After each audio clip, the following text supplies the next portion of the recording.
The ARMY phenomenon is honestly endless once you start diving into it, especially when we look at their massive influence on social media that can literally shake the entire world. I often notice on my timeline that this isn't just your typical group of K-pop fans. It's grown into something like a massive organization with so many layers of roles within it. Honestly, sometimes I find myself baffled by their level of dedication, which doesn't even make sense to the average person. But on the other hand, I'm also in awe of their solidarity. You've got people willing to spend hours just for the sake of streaming numbers, those who are busy overthinking secret codes, and those who just sit back while collecting high-end merchandise. These different ways of expressing support are exactly what makes this fandom so unique and complex to understand. It makes me wonder, out of the millions of people who call themselves ARMY, what kind of characters are they actually divided into? Are you one of them with these unique habits? Well, let's get right into it and break down these types one by one. Number 7, the meme. Honestly, looking at this group makes me realize that not everyone is obsessed with the perfect idol image. While most people are busy drooling over high-fashion photo shoots, these fans are hunting for the most chaotic, blurry, and derp faces possible. Their phone galleries are a complete disaster zone of Jungkook looking shook or Jin's legendary facial expressions. I personally start to ask myself, why do we find so much joy in seeing a global superstar look absolutely ridiculous? What rarely gets discussed is how these fans are actually humanizing these icons. By turning every clumsy moment into a viral meme, they break that cold, untouchable wall of celebrity culture. If you think about it, this isn't a trivial thing. It's a tool for survival in a stressful world. I've seen fans say a stupid meme was the only thing that made them laugh during a rough day. They have a reaction image for every life situation, making BTS feel like that one funny friend rather than a distant star. It's a refreshing rebellion against perfection. To be honest, I think the fandom would be a lot less fun without these curators of chaos who remind us that being weird is actually okay. Number 6, the chart ruler. If you think the music industry is just about catchy tunes, you've clearly never met this specific group of fans. For them, love isn't just a feeling, it's a data point. I've spent a lot of time watching this phenomenon, and honestly, the level of discipline here is terrifyingly impressive.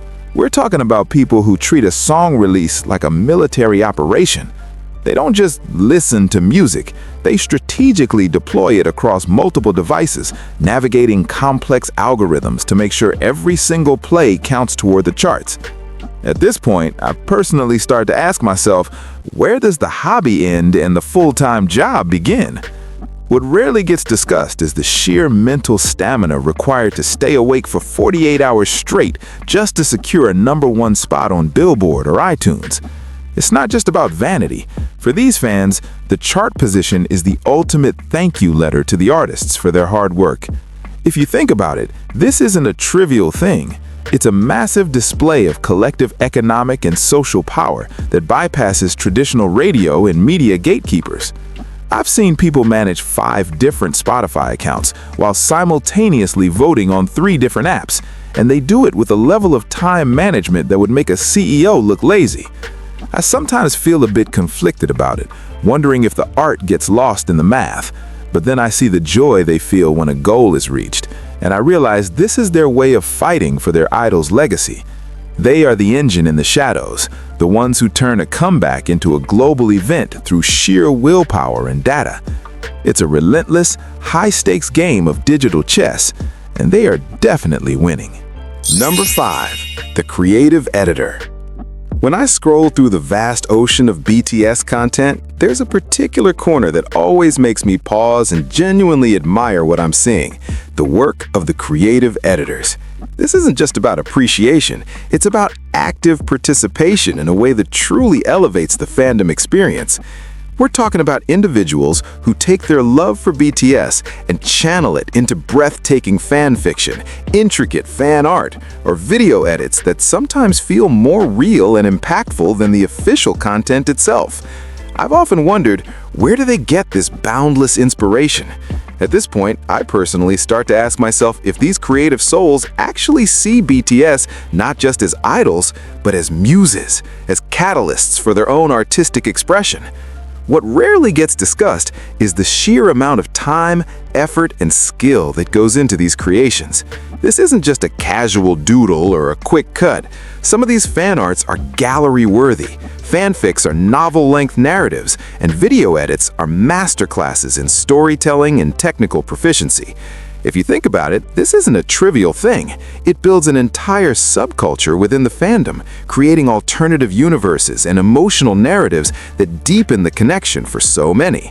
I've seen edits that combine different eras of BTS into seamless new stories, or fan art that captures an emotion so perfectly it brings tears to your eyes.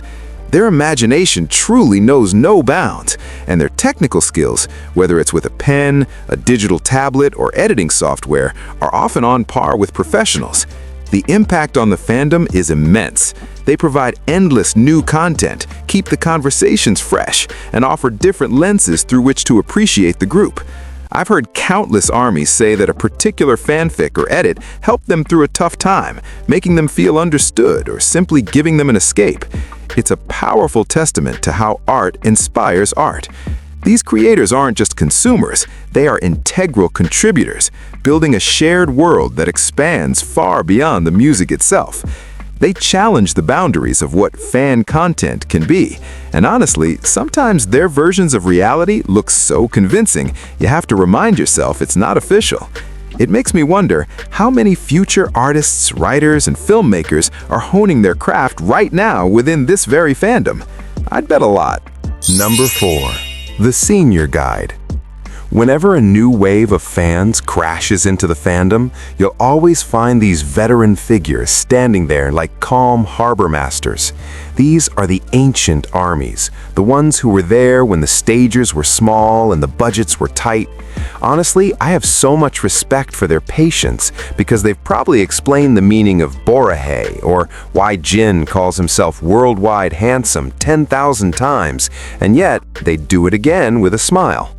At this point, I personally start to ask myself, how do they keep that fire burning after all these years?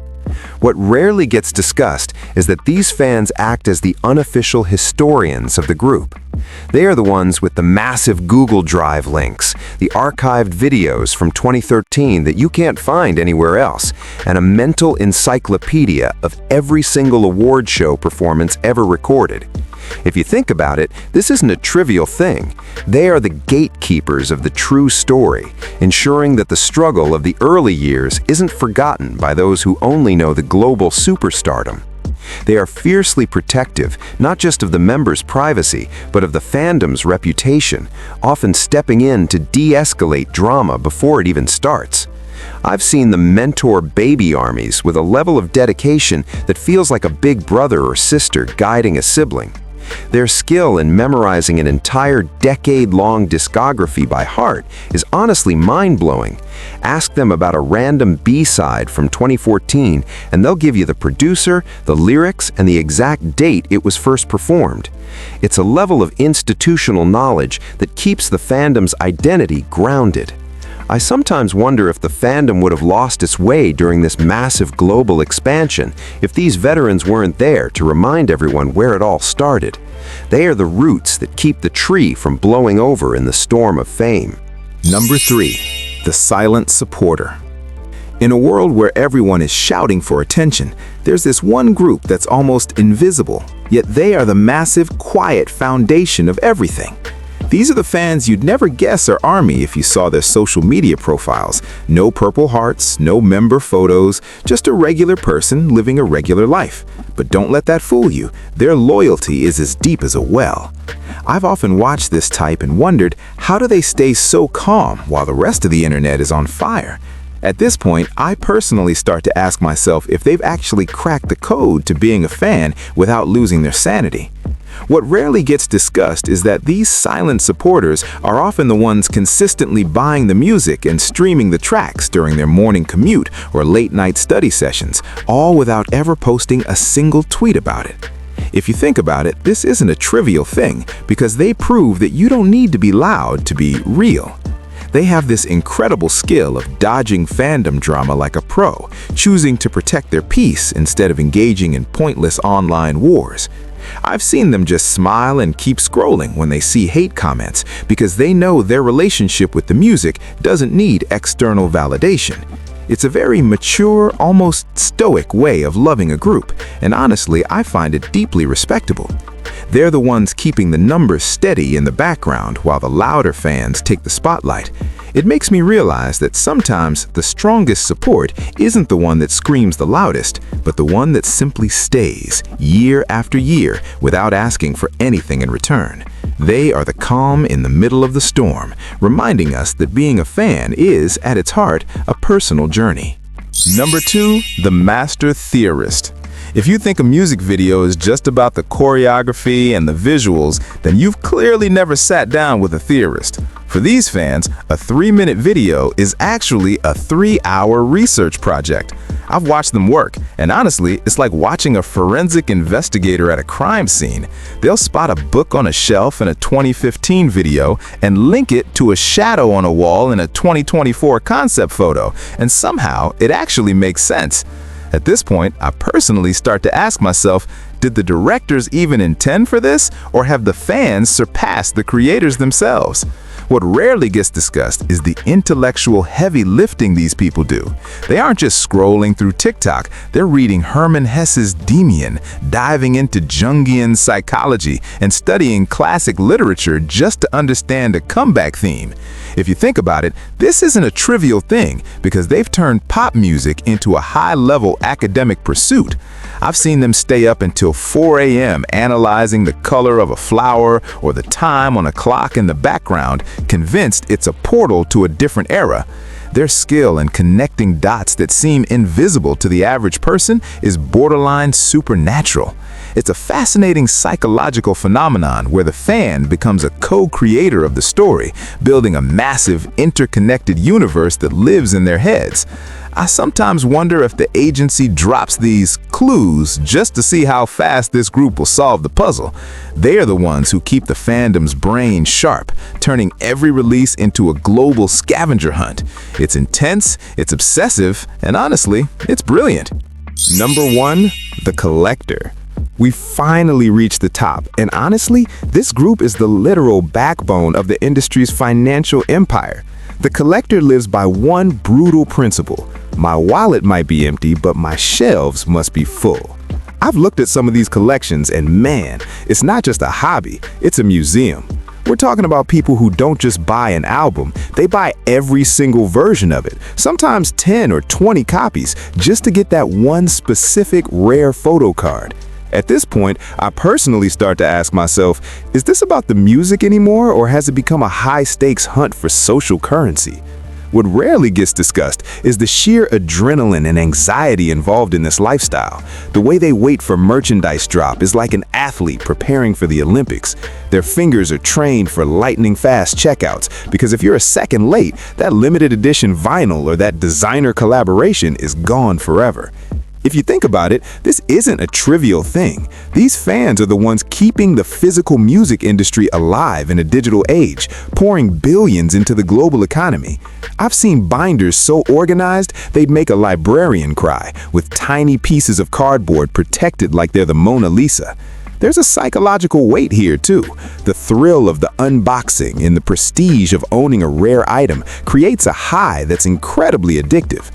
I sometimes feel a bit worried when I see someone choosing a new merch drop over a proper meal, but then I see the pure, radiant pride they have when their collection is complete, and I realize this is how they build their sanctuary. They are the ones who turn idols into icons through tangible, physical devotion. They don't just support the dream, they fund the entire kingdom, one photo card at a time. It's the ultimate commitment, and honestly, the sheer speed and dedication they show is nothing short of legendary. That covers the 7 valid types of ARMY that dominate the scene. It's been a wild ride looking into these different worlds, hasn't it? Whether you're a silent listener or a hardcore collector, at the end of the day, it's all about that connection to the music.